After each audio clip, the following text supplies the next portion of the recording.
తాతయ్య తేజం పెదనాన్న నైజం కలిసున్న పసిరూపం నీరాణితనము నారాచ గుణము ఒకటైన చిరుదీపం పెరిగేనులే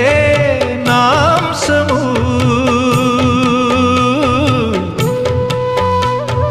వెలిగేనులే